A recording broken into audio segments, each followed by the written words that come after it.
reçu dans la résidence secondaire de Henri Desforges, qui, il ne faut pas oublier, est ancien, mais en fait je crois qu'on est quand même dans la région Lorraine ici. C'est ça, oui. Donc normalement, j'aurais pu vous rencontrer sur Nancy, mais ça ne s'est pas présenté. Et donc j'ai le plaisir de venir vous voir, ce qui m'a pris quand même pas mal de temps, dans cette très belle région. Alors je voudrais donc faire un peu le portrait de Henri Desforges, qui est plus ou moins un astrologue à la retraite, si on peut dire. Oui. Et donc je crois que vous vous inscrivez dans la mouvance de l'astrologie humaniste. C'est l'astrologie humaniste, tout à fait, telle qu'elle a été initiée par Rudyard et par Ruperti. Alors, est-ce que vous êtes un astrologue humaniste typique, ou est-ce qu'il y a quelque chose d'un petit peu déforgien dans votre astrologie, dans votre démarche, ou dans les combinaisons? Je suis très certainement atypique parce que, contrairement à Obélix tombé très tôt dans sa potion magique, je suis une vocation extrêmement tardive de l'astrologie. À 60 ans? J'ai passé 30 ans dans l'activité bancaire. Et je boucle simplement une nouvelle phase de vie de 30 ans consacrée à l'astrologie. Ah, je le souhaite. C'était une grande découverte. Oui. Et c'est donc à partir de la découverte de l'astrologie humaniste. On se situe à peu près à quelle époque? 1990, 1980? C'est vers, 1978-80 Voilà, c'est ça. que j'ai commencé à rencontrer l'astrologie, donc vous voyez que c'est assez tardif. Mais en fait, c'est à ce moment-là que Alexandre Ruperti a commencé à faire connaître sa pensée et la pensée de Rudyard. Il a créé le réseau Astrologie Humaniste en 84, oui, mais donc très peu de temps après. Il a organisé des séminaires depuis 78, je crois, parce que je l'ai bien connu à cette époque-là. C'est ça, oui. Et alors, donc, qu'est-ce qui est... Donc, finalement, à partir du moment où le fait que vous ayez abordé l'astrologie relativement tard, ça vous a amené à avoir un regard un petit peu différent sur le sujet? Déjà, vous aviez un recul sur votre vie qui vous permettait de réfléchir sur ce que l'astrologie avait... Pour remonter un peu plus loin, j'ai mis très longtemps à m'intéresser à l'astrologie parce que je ne la prenais pas au sérieux, je ne voyais ça que sous l'aspect de l'astrologie des horoscopes de magazines. Oui, en effet. Allez-y, continuez, je regarde. Ça y est. Et vous avez tous les deux. Mais c'est ça qu'il fallait trouver. Et simplement, c'était une découverte progressive, et une fois que j'ai commencé à me documenter un peu sur l'astrologie, je me suis rendu compte que c'était un instrument extraordinaire de connaissance et de travail sur soi, et un très bel instrument également de relation avec les autres, une possibilité d'apporter une aide aux autres. Donc, si vous voulez, c'est surtout l'aspect ouverture sur des relations qui m'a séduit dans l'astrologie et qui m'a donné envie de rencontrer des gens, d'approfondir, d'enseigner ensuite, de consulter et ainsi de suite. De former donc, quelque part. Oui. Voilà.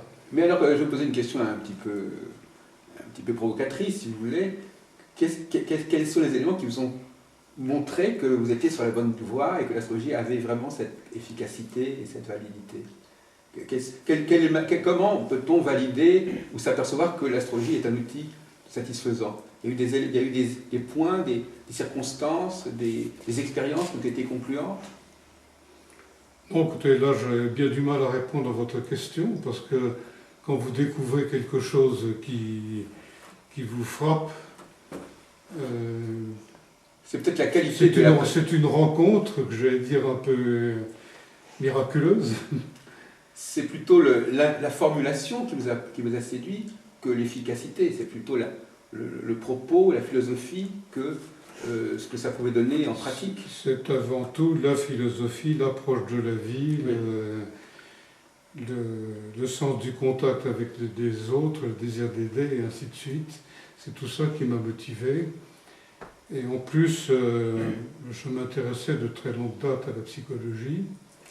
Et je me suis rendu compte que l'astrologie, et plus particulièrement l'astrologie humaniste, puisqu'elle est très inspirée de toute la psychologie jungienne, était un instrument d'investigation et de connaissance extrêmement précieux.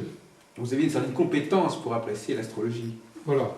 Et puis, je pense que, si vous voulez, j'ai été longtemps curieux d'un certain nombre de choses dans des sujets, des domaines extrêmement variés.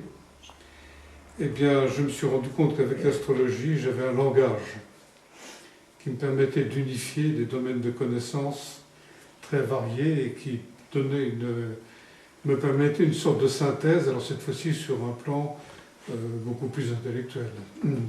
Alors ça parle beaucoup à M. Dimitriou, cette notion de l'astrologie comme un facteur de synthèse. Alors qu'est-ce que vous avez connecté grâce à l'astrologie? Quels sont les différents domaines que vous avez pu coordonner? C'est-à-dire que l'astrologie vous a permis de relier un certain nombre de choses entre elles. Oui. Par exemple, Par exemple, tout ce qui peut embrasser le domaine de la connaissance la matière symbolique, des autres, de la compréhension de... Peut-être la matière symbolique qui est éparse chez le travail sur les symboles, bien entendu. Oui, tout à fait. C'était tellement évident que je ne pensais même pas à l'évoquer. Il est vrai que c'est le langage symbolique qui m'a attiré parce que je le retrouvais d'autre part dans toute la mythologie, etc., dans les contes. Et donc c'est ça qui, pour moi, c'est ça que j'appelle un langage, si vous voulez, qui est autre que le langage on peut dire que abstrait, conceptuel, et ainsi de suite. L'astrologie permet de relier à la fois les personnes et les savoirs. C'est tout ça. Voilà. Elle a une double vocation de relation et de lien. Tout à fait. Mais alors, si on vous demandait, puisque c'est l'occasion, quand vous faites des conférences, je crois que vous en faites encore récemment à la Cornaline, qu'est-ce que vous cherchez à communiquer, à transmettre? Et à quel public vous adressez-vous? À des gens assez avancés en astrologie, je crois, quand même. Alors je travaille essentiellement avec des personnes qui ont déjà une formation de base, une expérience de l'astrologie. Autrement dit, je ne fais absolument pas des cours de base. Voilà, c'est ce que j'imaginais. Quant au séminaire, j'essaie de traiter un sujet qui m'a été proposé et que je n'impose jamais. D'accord. Et j'essaie de répondre le mieux possible aux questions qui me sont posées, aux attentes des gens. Et surtout de faire, si possible, en sorte de balayer tout ce qui peut traîner comme idée préconçue sur l'astrologie. Alors, c'est ça qui nous intéresse peut-être. Balayer aussi bien l'idée d'une magie, qui va de la possibilité de deviner les choses et de les prédire à l'avance, mais également balayer l'autre préjugé, l'inverse, le pseudo-scientifique qui veut que l'astrologie soit une fantaisie et un fantasme complet. Alors comment procédez-vous pour justement réaliser ce balayage? Qu'est-ce que vous désamorcez? Qu'est-ce que vous neutralisez comme argument? Donc par exemple, sur ces deux points que vous avez développés, pouvez-vous préciser davantage? Par exemple, pourquoi donc finalement, comment définiriez-vous l'astrologie? C'est une science, n'est pas une science, c'est une science humaine, quel est son statut et à quelle catégorie elle appartient? Je ne veux surtout pas appeler l'astrologie une science. D'accord. L'appeler un art, c'est déjà, le terme a été souvent employé, je ne trouve pas totalement faux, mais un peu prétentieux. Je pense que c'est un instrument de connaissance et c'est un langage qui donne accès quand même à un certain nombre de données qu'il est difficile de transmettre et de partager autrement. C'est un éclairage particulier. C'est un éclairage, mais c'est d'abord, je pense, une attitude générale qui s'établit dans une personne, un travail de transformation qui s'opère. Ça devient donc, je pense que l'astrologie devient un mode de vie, une façon de penser, et pas simplement une activité libérale ou rémunérée. Ça apporte une certaine sagesse, je suppose. Pour moi, ça a un lien extrêmement profond avec la quête d'une sagesse, oui. Et c'est la pratique... Si vous voulez, je pense que c'est une voie d'accès à une sagesse qui reste à un niveau tout à fait humain. Oui. Autrement dit, c'est en ça que cela se différencie des démarches beaucoup plus ésotériques. Comme lesquelles? Comment? Comme par exemple, quelles démarches ésotériques sont-elles d'un ordre différent? Celles qui sont notamment attachées au nombre de disciplines orientales, que ce soit le yoga, que ce soit le zen, que ce soit tout ce qu'on peut imaginer, Ce que j'aime de l'astrologie, c'est quelque chose de concret qui reste en contact avec la réalité, qui est à hauteur de l'expérience humaine. Mais néanmoins, c'est quand même quelque chose qui a rapport avec le cosmos et avec le ciel. Donc c'est un paradoxe d'une certaine manière. C'est-à-dire que c'est une science. Enfin, on parle de l'homme, mais on parle de l'homme en passant par le détour du ciel. Est-ce que ce n'est pas une objection, une observation qu'on vous a faite? C'est peut-être. Il faut être capable de répondre à ce genre de questions, je suppose. Pourquoi faut-il aller regarder les étoiles pour comprendre l'homme? Je crois qu'il a été largement et souvent répondu à la question, c'est que l'homme a besoin de savoir quelle est sa place, où il est, d'où il vient et où il va, et donc il a besoin de repères.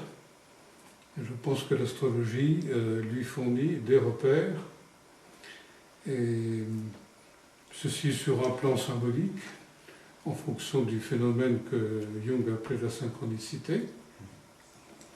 Et donc surtout, là aussi c'est ce que je défends le plus dans mes séminaires et en toute occasion, c'est exclure toute espèce d'idée d'influence et de causalité. Voilà, donc, pour moi, je ne peux pas accepter l'idée que Pluton puisse avoir une influence quelconque sur nous. Par contre, je suis persuadé que Pluton représente une dimension importante de nous-mêmes à un niveau profondément inconscient, et que par là, nous pouvons avoir accès à une meilleure compréhension, une meilleure connaissance de nous-mêmes. Alors, vous avez parlé tout à l'heure de l'Orient. Est-ce que le mot spiritualité peut être admis quelque part par rapport à l'astrologie? Parce que... Si vous assimilez à la spiritualité la quête du sens, oui, sans aucun doute.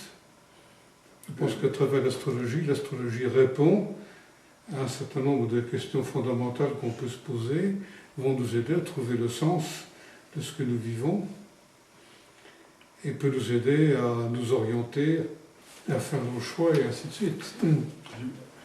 Monsieur Si j'ai bien Dupuis, compris, ce que vous réfutez, c'est la dimension transcendantale de ce genre d'expérience. C'est-à-dire aller au-delà de l'homme.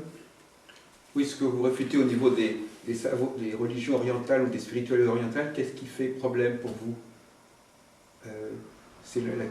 Monsieur Dupuis me demande si c'est Ce qui le fait dépassement du moi, par exemple. problème pour moi, si vous voulez, c'est que je pense qu'avant de vouloir penser, vivre, agir à un niveau qu'on appelle transcendantal, il faut essayer de vivre au niveau de l'expérience humaine, du contact humain, des relations humaines.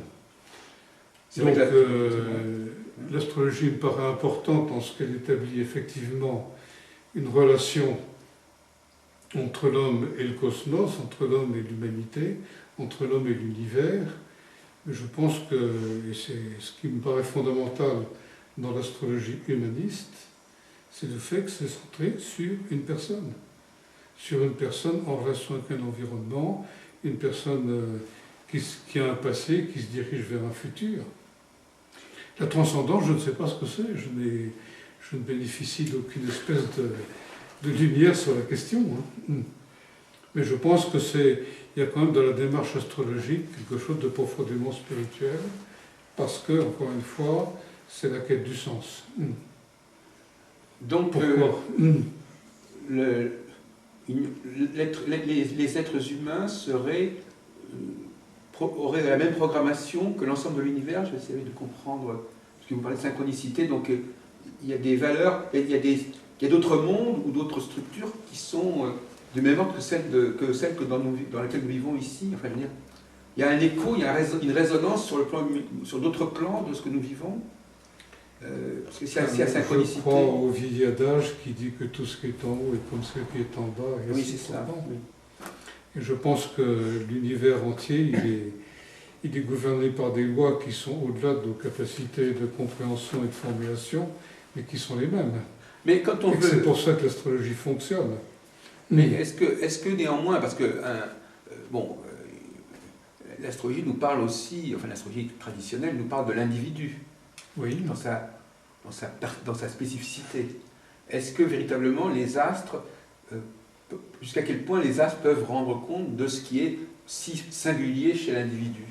Est-ce qu'il y a cette singularité extrême de l'individu, est-ce elle est compatible avec l'idée d'un lien avec le cosmos.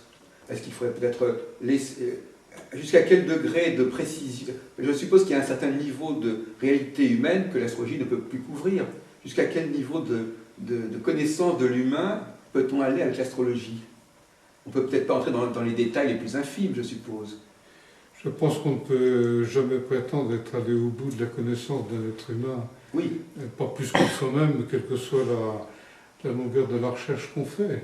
Donc, où est-ce que s'arrête le regard de l'astrologie sur l'être humain?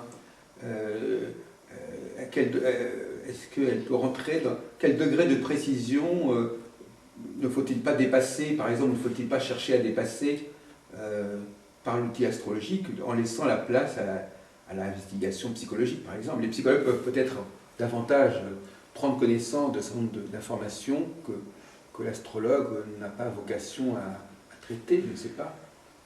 Pour prendre les choses d'un peu loin, je pense que l'astrologue doit exercer un contrôle permanent sur lui-même, sur son désir de pouvoir, derrière le désir de bien faire, et on donne à l'astrologue un instrument extraordinaire qui est un thème astrologique, à chaque astrologue de mesurer exactement d'abord ce qu'il peut voir et deuxièmement ce qu'il peut dire. C'est à chaque astrologue. C'est ça qui me paraît essentiel, si vous voulez. Autrement dit, je pense que le travail que nous avons à faire en tant qu'astrologue est extrêmement voisin de celui qu'ont fait tous les psychologues, les psychanalystes et autres, avec cet avantage pour nous que nous disposons d'un support qui est le thème, oui, bien sûr, mais que nous avons exactement les mêmes impératifs déontologiques, oui. à savoir qu'a-t-on le droit de dire, comment peut-on le dire, et quand on dit quelque chose, est-ce que ça rend service à la personne, ou est-ce qu'on cherche à exercer un pouvoir personnel? Donc vous distinguez sensiblement l'astrologue et l'astrologie. L'astrologue, c'est autre chose que l'astrologie. C'est une interface entre l'astrologie et l'homme et le monde, enfin, et les hommes. Il apporte sa propre dimension, quelque part, apparemment. Je pense qu'effectivement, l'astrologue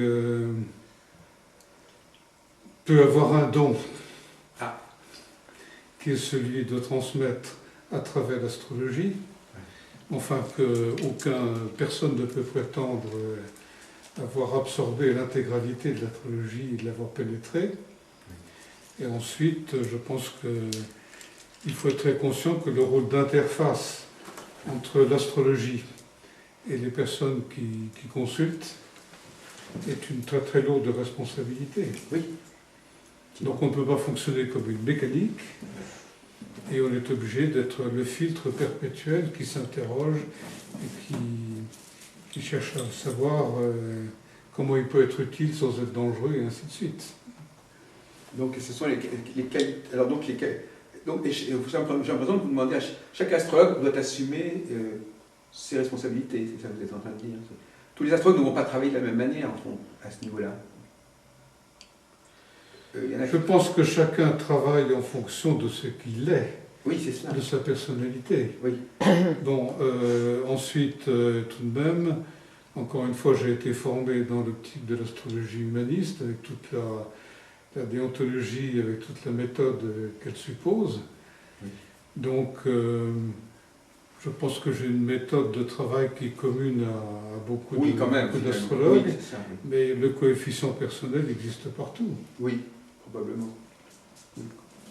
Mais je ne veux surtout pas laisser entendre à qui que ce soit que parce qu'on est astrologue, on sait tout, on voit tout, on a résolu tous ses problèmes personnels alors que nous sommes au même niveau que les autres, et ainsi de suite. Il est évident qu'un des grands atouts apparemment de l'astrologie par rapport à d'autres savoirs qui parlent de l'humain, enfin, je vais peut-être dire une chose un peu provocatrice, c'est quand même de pouvoir parler un peu du devenir des choses ou du devenir des gens.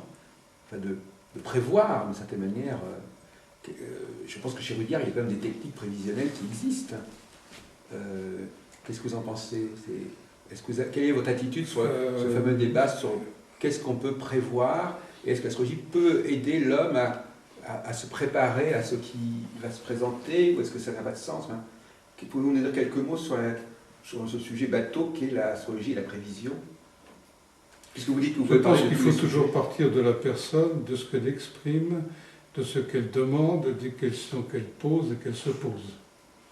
Donc la première étape, c'est d'essayer de comprendre pourquoi elle vient et ce qu'elle attend. Oui, absolument. Ensuite, le thème va quand même nous permettre d'éclairer la personne sur ce qu'elle est, et notamment de l'aider à découvrir des dons, des qualités, des possibilités qu'elle ne se reconnaît pas elle-même. Ah oui, donc Pour vous allez moi, la surprendre. Ah oui. Pour moi, c'est une chose essentielle pour l'astrologue, c'est il est celui qui va aider la personne à découvrir les choses qu'elle porte en elle, Et dont elle n'a pas forcément conscience. dont elle n'a pas conscience. Et ensuite, le rôle de l'astrologue n'est pas de répondre à la place des gens, ni de décider à leur place, c'est de leur fournir des éléments de choix et de décision. Oui. Donc, ça c'est la première étape du travail. Maintenant, sur la prévision elle-même. Une chose extrêmement importante encore dans l'astrologie humaniste, c'est la notion de cycle. Bien sûr. Donc, le thème va nous renseigner non seulement sur le potentiel natal d'une personne, mais va nous aider à travers les rythmes cycliques à faire le point de son évolution à un moment déterminé. Bien sûr. Oui. Et ensuite, ça va nous permettre de voir à quel rythme elle évolue. Donc pour moi, la prévision en astrologie, ce n'est en aucun cas de dire à une personne il va vous arriver ci ou ça. Je n'en sais rien. Je ne sais pas ce qui m'arrivera demain matin.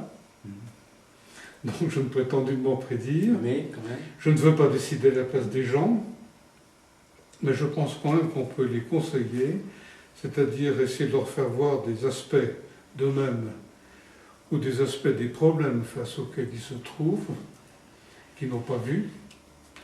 Et ensuite, je pense que nous sommes avec un outil de mesure du temps. Et c'est ça qui me paraît extrêmement important. Absolument. C'est que de pouvoir dire à une personne qui a un choix à faire, une décision à prendre, et ainsi de suite, de répondre sur la question du temps, est-ce que c'est le moment opportun pour, ou non. Très important, oui. Alors je pense déjà que ça, si vous voulez, ce sont des données sur lesquelles on peut être relativement affirmatif. Oui. C'est que je ne sais pas ce que donne un transit, ni ce qu'il va produire, mais je sais combien de temps ce transit peut avoir, Les effets. peut correspondre à quelque chose dans l'expérience vécue de la personne. Oui. Oui, j'ai évité le mot effet du transit. Je l'ai contourné.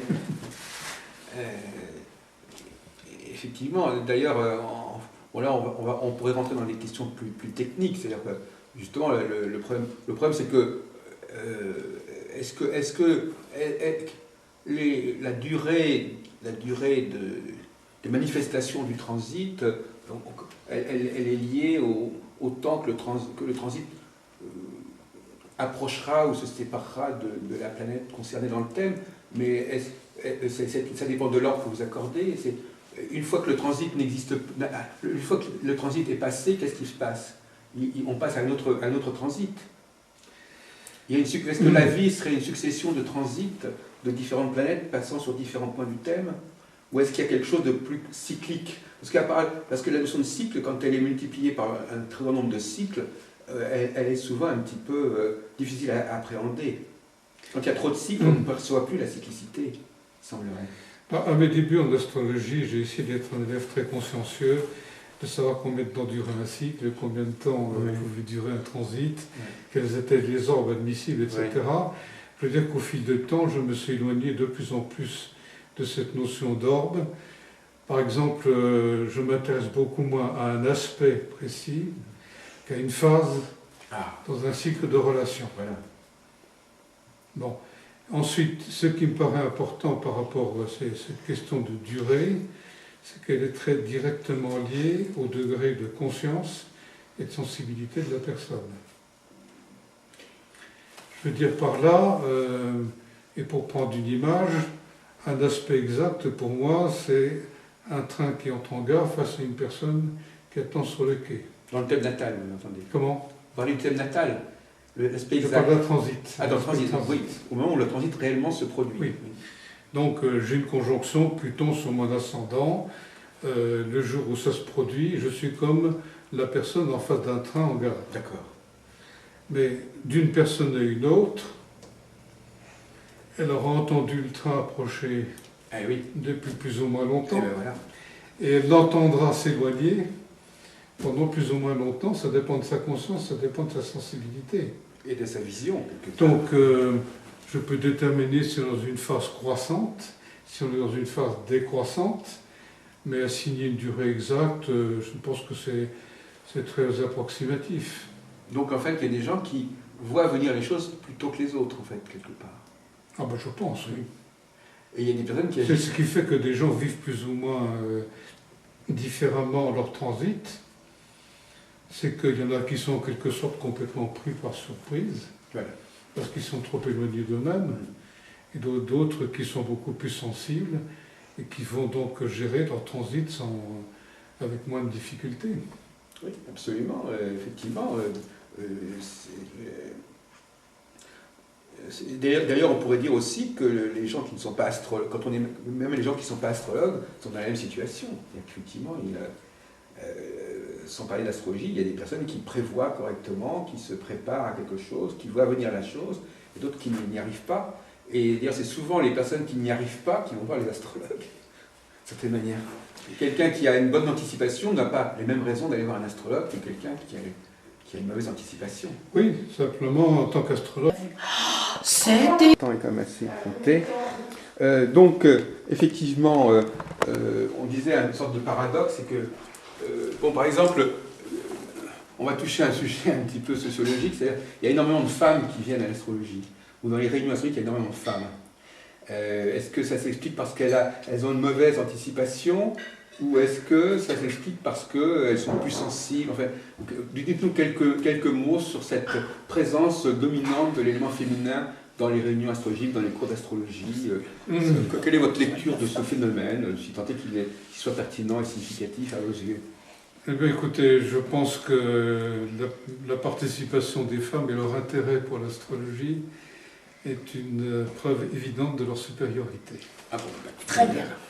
Bon, Et je l'homme veux n'est dire rien par sans là la femme. que si les femmes viennent à l'astrologie, c'est rarement, enfin parmi celles que je rencontre, c'est rarement pour se faire prédire la bonne aventure, mais c'est toujours parce qu'elles sont en recherche de quelque chose, elles s'interrogent, elles se remettent en cause, et ainsi de suite. Et ce sont les femmes qui posent Or, les questions les plus impertinentes.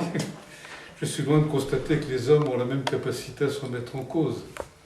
Et je vois au moment des grands transits de mi-vie, eh bien, les différences de comportement entre les femmes qui vont se remettre en cause, s'interroger, se chercher, et les hommes qui vont avoir beaucoup plus tendance souvent à évacuer, et peut-être pas passer dans le champ. Oui. Non, je ne suis pas dans le champ. Et la femme C'est a Aura. tendance, la femme a tendance à fouiller beaucoup plus profondément et à poser des questions Non, beaucoup mais plus souvent- impertinentes que les hommes. Je continue à parler là. Oui, oui, femmes se non, mais, remettent en oui, oui. question. Non, mais allez-y, oui, oui, de toute façon. Je ne connais pas les hommes. Je prends une minute au vas-y. Bon, voilà, donc voilà. Je constate chez les femmes un désir et une honnêteté, D'accord. un désir de se connaître que je rencontre à un moindre degré chez les hommes. Ceci dit, je pense que les choses évoluent, heureusement. C'est-à-dire que j'ai constaté comme au fil des années que tout en restant très très minoritaire, il y a un nombre croissant d'hommes qui s'intéressent à l'astrologie, donc qui essaient cette même démarche vis-à-vis d'eux-mêmes. Vous ne pensez pas qu'il y a des façons de présenter l'astrologie qui les attirent davantage que d'autres, par exemple? Je ne sais pas, par exemple, on peut remarquer qu'il y a parfois plus d'hommes pour certaines écoles d'astrologie que pour d'autres. Par exemple, chez Jean-Pierre Nicolas, le conditionnaliste, il y a peut-être plus de... Ça attire plus les hommes, et puis chez les... Je sais pas, il y a aussi des formes d'astrologie qui correspondent plus à une sensibilité masculine ou féminine, je ne sais pas. Oui, je ne peux parler que de ce que j'ai Oui, pratiqué voilà, c'est ça, effectivement bien dans le sûr. cadre où je l'ai fait. Mais vous prenez l'exemple de l'astrologie conditionnaliste et de Nicolas. C'est sûr que je pense que la démarche de Nicolas, pour le peu que je la connaisse, est une démarche beaucoup plus conceptuelle, beaucoup plus intellectuelle, qui intéresse davantage, je pense, un esprit masculin. On est d'accord. Oui. L'approche humaniste, elle est beaucoup plus féminine, à mon avis. Oui, Beaucoup oui, je plus. crois qu'on peut dire des choses de ce genre, en Parce effet. qu'il est beaucoup plus orienté sur tout ce qui est de l'ordre de la relation, tout ce qui est de l'ordre de la recherche du sens, et tout ce qui peut rapprocher et créer du lien. Tout comme l'astrologie mondiale séduit plus parfois les hommes et l'astrologie individuelle plus les femmes. L'astrologie mondiale, elle va passionner les hommes, ça nous sommes tout à fait d'accord, parce qu'elle leur évite de s'interroger sur eux-mêmes. Oui, mais justement, c'est ça. Oui. Mais les femmes aussi, parfois, ont un rapport un petit peu désinvolte par rapport à l'astrologie mondiale. Enfin, c'est aussi c'est dans les deux sens. Ben, je pense qu'elle oui, ne s'intéresse pas au même niveau de la réalité. Elle peut avoir des préoccupations très différentes qui sont beaucoup plus dans un domaine de proximité. Alors vous qui êtes un homme, monsieur Desforges, est-ce que vous êtes intéressé par l'astrologie mondiale? Alors j'ai été intéressé par l'astrologie mondiale, mais si vous voulez, parce que ça a été pour moi un instrument de compréhension de l'histoire. Oui. C'est un instrument d'analyse de ce qui se passe de l'actualité, un peu plus profond que la chronique journalistique ou le bulletin de la télévision. Mais si vous voulez, je n'aurais pas passé 30 ans de ma vie à faire de l'astrologie mondiale. Par contre, faire de l'astrologie psychologique comme celle que j'ai pratiquée, oui. Ce qui m'intéresse, c'est le contact de personne à personne. Moi, ce qui me gêne un petit peu dans une certaine façon de pratiquer l'astrologie, ce qui me gêne un petit peu, on a parfois l'impression que chaque individu est un petit peu dans son propre circuit, parce que les transits n'arrivent pas au même moment, les changements d'âge n'arrivent pas au même moment, et donc il semble que le lien justement entre les individus ne soit pas forcément évident avec l'astrologie, et que l'astrologie parfois au contraire tend à cloisonner les individus les uns par rapport aux autres. C'est mon sentiment. Si chacun a son propre thème, ses propres transits, ses propres rythmes, ses propres cycles, on a l'impression qu'on est chacun sur une petite planète je ne sais pas, peut-être qu'est-ce que vous en pensez? Vous pouvez tout à fait être contre ce que je dis. Chaque individu est un monde, sûrement. Oui, c'est cela. Il semblerait que l'astrologie veuille donner cette La vie n'est possible que quand les individus sont en relation les uns avec les autres. Eh bien oui. Or, c'est ce qui me paraît extraordinaire dans l'astrologie. Chaque fois qu'on a analysé un problème de relation, prenons l'exemple d'un conflit conjugal. Bon, deux personnes se demandent si elles vont se séparer ou si elles doivent rester ensemble. Là où l'astrologie, à mon avis, est irremplaçable, c'est qu'elle va essayer d'aider les gens à comprendre, s'ils veulent le faire, que d'abord, ils sont différents, et surtout qu'ils évoluent à des rythmes différents. Eh oui. Donc, là où ils pensent qu'il y a des fossés infranchissables, on s'aperçoit souvent en discutant avec les gens que s'ils ont la volonté de construire quelque chose, de réparer quelque chose, ils vont y parvenir. Mais qu'il faut admettre que l'autre, c'est un autre, Ah oui. et que l'autre vit à un rythme différent du nôtre. Puis je me permets. Et au fond, ce que je trouve que beaucoup de difficultés, de crises de couple qu'on rencontre à l'heure actuelle, et je me relie à ce qu'on disait précédemment, Tout à fait d'accord. viennent de ce que les femmes ont évolué beaucoup plus sur un plan personnel, alors que les hommes ont évolué beaucoup plus sur des plans de préoccupations extérieures, de carrière. Donc, sans se rendre compte, des gens qui apparemment étaient faits pour réaliser quelque chose ensemble se sont éloignés. Oui. Eh bien, je pense que on peut construire des relations durables que si on est conscient, encore une fois, de l'altérité de l'autre. Et d'étudier chaque caractère avec l'astrologie. Et c'est comme ça qu'on arrive à construire un couple qui arrive à comprendre et à accepter les défauts ou les qualités de l'autre. Absolument. C'est avec l'astrologie qu'on arrive à concilier des êtres qui sont, disons, si ce sont deux êtres forts, faut les amener à se connaître d'abord pour comprendre l'autre. Voilà. Et c'est comme ça qu'on arrive à former des couples quand on accepte d'étudier chacun. Voilà. Qu'est-ce que vous en pensez, Charles Dimitriou? Est-ce que vous pensez que l'astrologie ne risque pas quand même d'enfermer chacun sur son...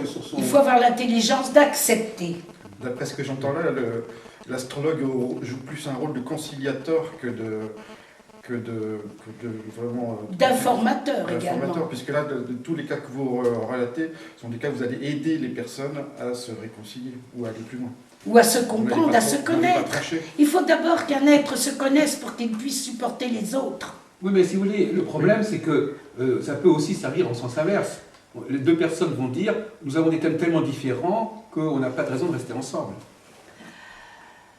Oui, mais si en tant qu'astrologue, on est confronté à un problème de relation de couple et qu'on a les deux personnes en face de soi, bon, nous ne sommes pas là pour faire des sermons et dire donc vous devez rester ensemble, quoi qu'il en coûte. Ni donner des leçons. Nous ne pouvons pas décider à la place des gens s'ils doivent se séparer ou pas. Nous pouvons, vous avez employé le mot, je crois, de conciliation. Effectivement, on peut essayer de rapprocher les points de vue, d'amener les gens à parler entre eux, donc à mieux se comprendre. Mais nous avons, Il faut je les pense, amener, en tant pardon, à qu'astrologue, un accepter atout extraordinaire, c'est que nous disposons de deux thèmes. Et qu'à partir de ces deux thèmes, on peut faire toucher du doigt, visualiser des différences, des nuances, des aspirations différentes, des rythmes différents. Après ça, les gens font ce qu'ils veulent. Enfin, ce qu'ils veulent. Oui, ce qu'ils ont décidé, choisi de faire. Tout à fait. Mais il faut les amener à accepter, à écouter. Enfin bon, ça, ce sont des choses connues. Ah bah si, s'ils n'acceptent pas la démarche de remise en cause, nous ne pouvons rien faire. On ne peut rien faire à la place des gens. Rien du tout. Passons à un sujet un petit peu parallèle. Est-ce que, par exemple, quand il se passe quelque chose dans le monde, je ne sais pas, par exemple, au problème avec les tours en 2001, est-ce que vous auriez le réflexe, quand il se passe quelque chose, un événement, de regarder ce que l'astrologie en dit, de monter le thème de l'événement en question pour comprendre quelle est sa signification, sa portée? Est-ce que vous avez cet usage-là ou pas? Oui, je pense que c'est extrêmement important de... Encore une fois, nous sommes persécutés quotidiennement et en permanence par des afflux d'informations. Vous parlez... qui nous secouent au point de vue émotionnel, qui ne nous laissent pas le temps de réfléchir. Ouais. Donc je pense que quand on peut dresser des thèmes, étudier des phases cycliques, on arrive à replacer l'événement dans un contexte plus vaste, à comprendre d'où ça vient, où ça peut aller, donc à sortir de l'émotionnel pour entrer dans quelque chose qui est de l'ordre de la compréhension, et puis nous permettre de relativiser, de prendre du recul. Oui. Je pense que se dire, le thème va nous aider à dire d'où ça vient, vers quoi ça peut aller. Le thème de l'événement, on ne parle pas là du thème de l'individu maintenant. D'une certaine façon, le thème d'une personne va répondre un peu à ces mêmes questions. C'est ça. Oui. C'est toujours de situer les gens ou les événements dans une trajectoire sur un chemin. Alors pour les événements, on comprend effectivement qu'un événement soit resitué à l'intérieur d'un cycle, mais pour une personne, c'est plutôt dans le domaine spatial. L'événement, c'est plutôt dans le domaine du temps, et la personne, c'est plutôt dans le domaine de la relation à l'autre. On travaille à la fois dans l'espace et dans le temps, en fait. On travaille dans l'espace et dans le temps. Parce que quand vous nous parlez tout à l'heure de l'entente entre deux personnes, c'est quand même quelque part dans l'espace. Et quand on parle de resituer l'événement dans un cycle, c'est quand même dans le temps, quelque part. Oui, mais enfin, la plupart de nos problèmes de relations sont quand même liés à des questions de rythme différents, à des questions de synchronisation. Les gens peuvent être synchronisés l'un avec l'autre, ou ils peuvent être totalement décalés. Oui. De même que, bien souvent, ce qui peut me rendre optimiste ou pessimiste à l'issue d'une consultation, c'est la vérification que je vais pouvoir faire de ce qu'à travers ce qu'elle dit, la personne est synchronisée avec ce que suggère son thème. Ou si elle est complètement à contresens, à contre-courant, à contre-rythme. Des fois, il y a des Et je pense que quand synchronisations vous sentez, extraordinaires. même des personnes en difficulté, quand vous les sentez synchronisées sur leur thème, Oui. je pense que vous pouvez être optimiste et à ce moment-là leur dire, bon, vous pouvez voir une échéance dans tant de temps et ainsi de suite.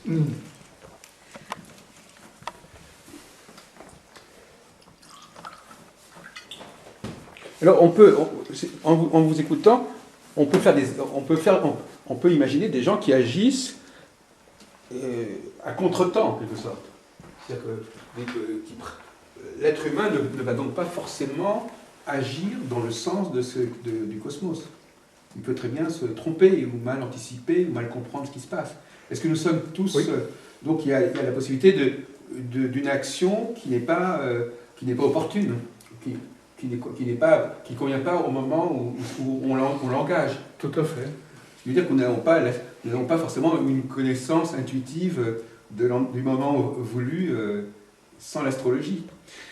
Mais c'est pour ça que, pour moi, certains le d'entre nous ne l'ont thème pas. est une merveilleuse horloge.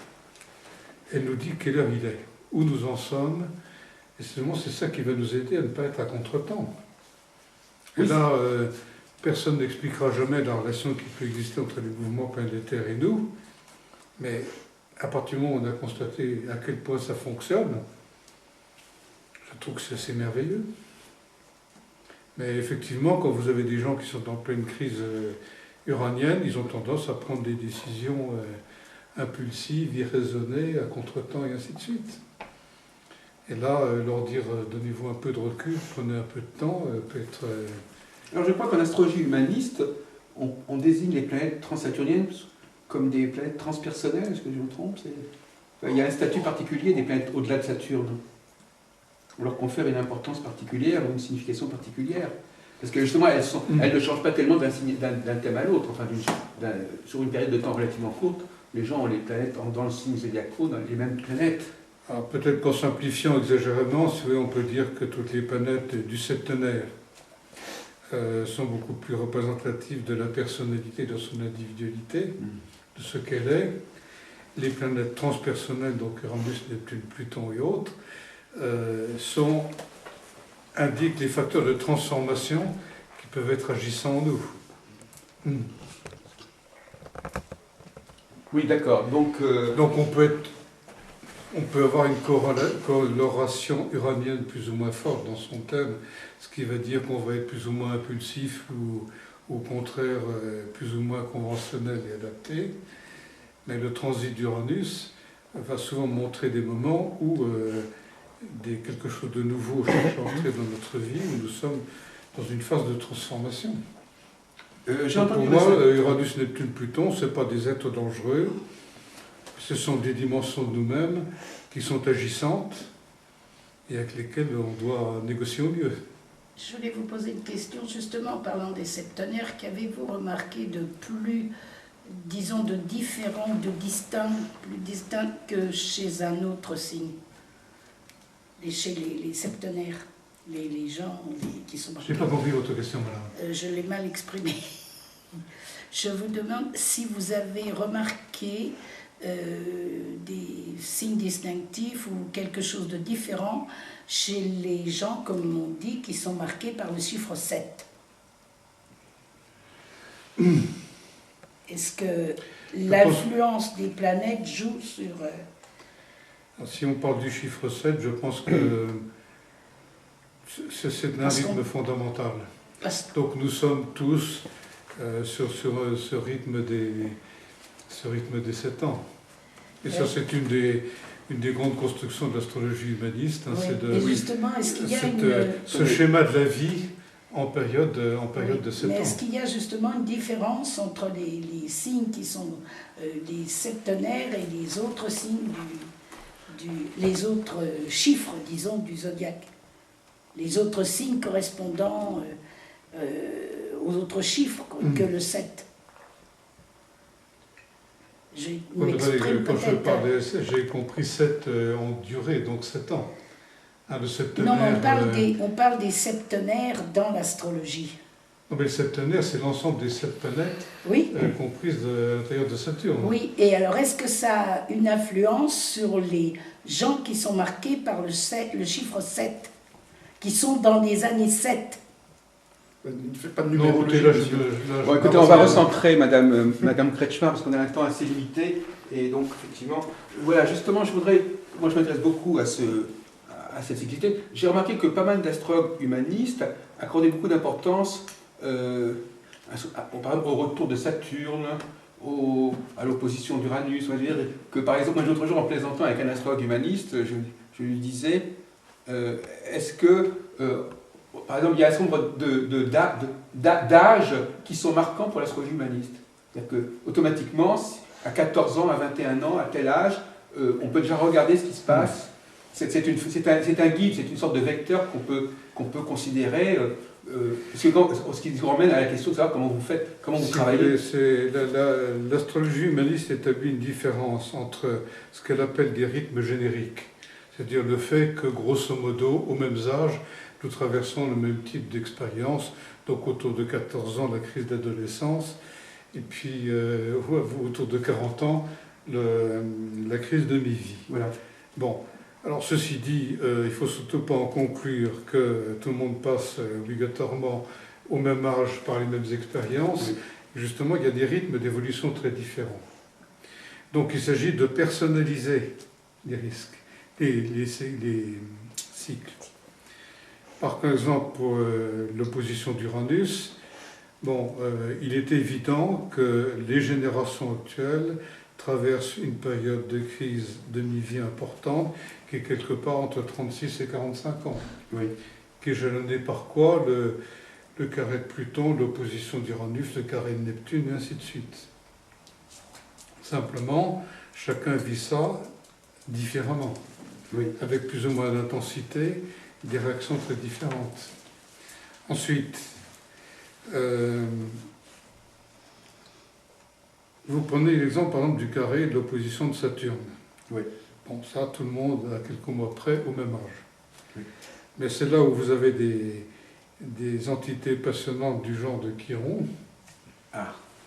Autrement dit, c'est là où nous avons maintenant un certain nombre de corps astronomiques qui ont des orbites elliptiques, donc des accélérations, des ralentissements, etc., importants. Et donc, à travers ces planètes, vous pouvez voir des rythmes très différents.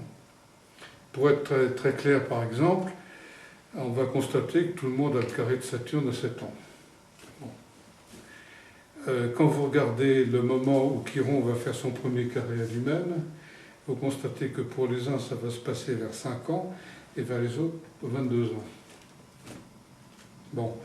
À ce moment-là, vous interprétez le carré de Saturne, vous interprétez le carré de Chiron, vous voyez quelles sont les nuances et quelles sont les différences de rythme qui peuvent intervenir. Alors c'est vrai qu'il y a une sorte de schéma archétypique de la vie humaine autour du cycle d'Uranus, 84 ans, bon. Et puis il y a le fait que chacun de nous parcourt ce cycle avec des accélérations, des ralentissements et ainsi de suite. Et l'important, encore une fois, c'est de voir le rythme de la personne. Mais je voudrais quand même recentrer un peu.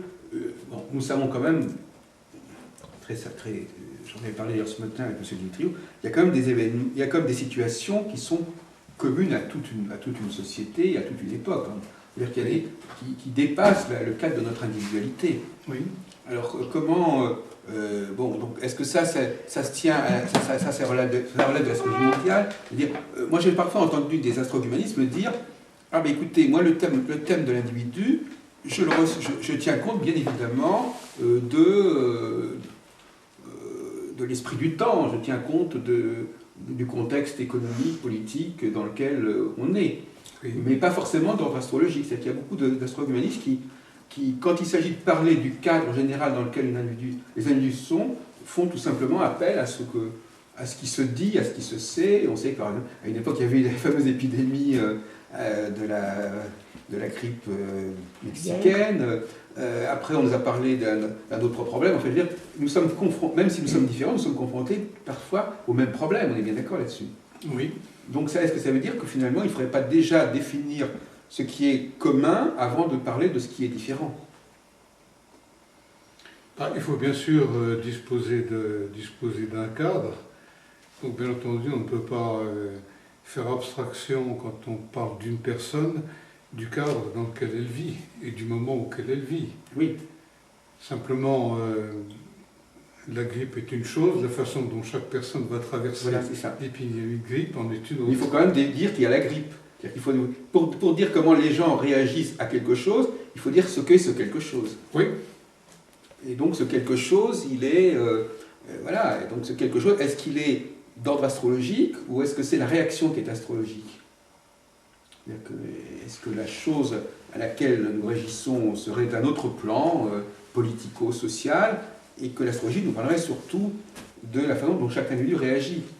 Parce que pour Rivière, finalement, l'astrologie de la personnalité, quand même la priorité, c'est quand même l'individu face à la société. Oui. Donc la société, c'est plus l'individu qui aurait quelque chose à voir avec le cosmos que la société, à la limite. La société étant une sorte de réalité concrète qui est là, qui serait peut-être d'une nature extra-astrologique.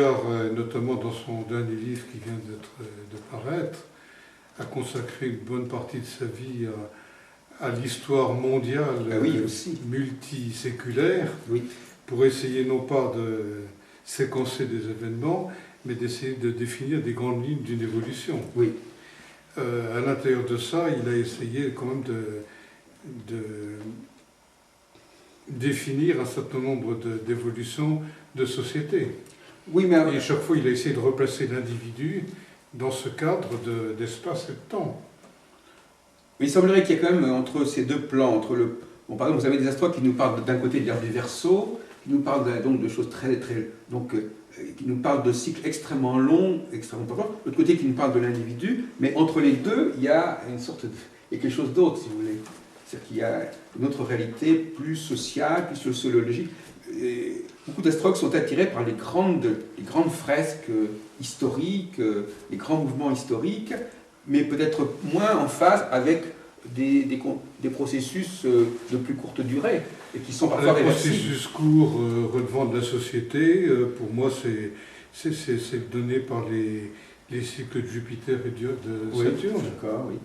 Donc là, on est sur des dimensions si on les cycles, on comprend de 15 à 30 ans, là on suit des évolutions sociales, enfin 15 à 40 ans.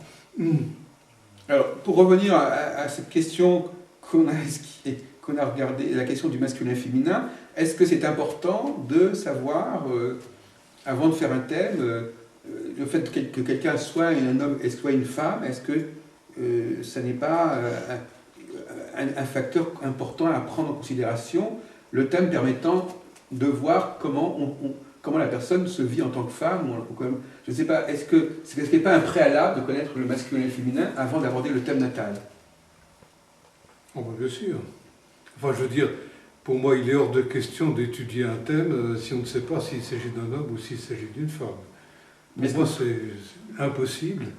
Vous pouvez nous éclairer sur l'information. Enfin, je vais poser une question qui peut peut-être paraître extrêmement banale, mais qui finalement est quand même utile. Il semble que beaucoup d'astrologues ne puissent pas dire des choses très, très développées sur cette question-là, justement, qui est une question préalable, qui n'est pas forcément d'ordre astrologique d'ailleurs. Est-ce que vous pouvez nous donner quelques lumières sur ce qui différencie l'homme et la femme et ce dont l'astrologue doit tenir compte? Quels sont les conseils que vous donneriez à un astrologue quant à la prise en compte du fait qu'il a un client homme ou un client femme?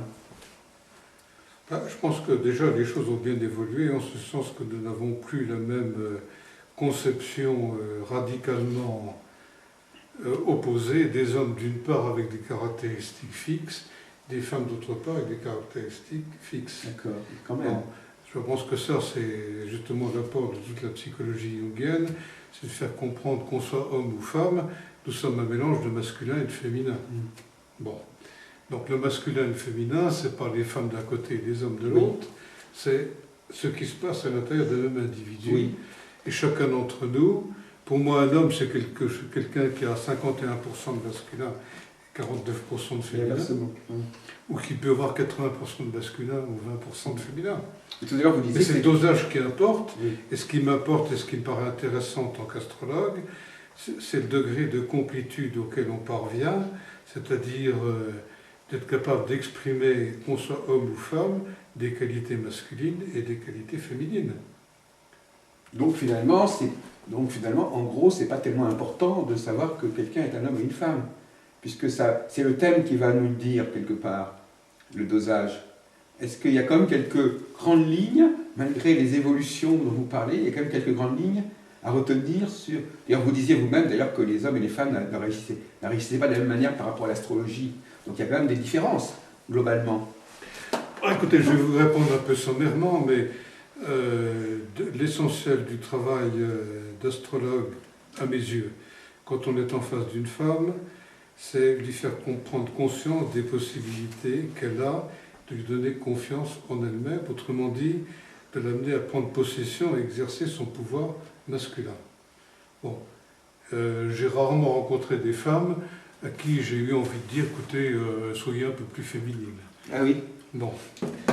Réciproquement, quand je me trouve en face d'un homme, dans les quelques cas où ça se trouve, j'ai plutôt essayé de l'aider à être en contact avec ses émotions, avec ses sentiments, avec sa sensibilité, et ainsi de suite. Et de fonctionner sur un mode autre que le mode conceptuel. Donc, je ne pense pas qu'il y ait égalité, identité totale entre les hommes et les femmes, mais les uns et les autres sont à la recherche d'un certain équilibre et d'une certaine harmonie. Je ne sais pas si je réponds à votre question. Non, mais de toute façon, vous répondez comme vous l'entendez, monsieur Desforges. Beaucoup d'astrologues aujourd'hui ne veulent pas spécialement, en effet, mettre en avant ce différentiel entre les hommes et les femmes. Ça ne fait pas partie de la culture astrologique actuelle, c'est pas très développé. Bon, on peut le regretter.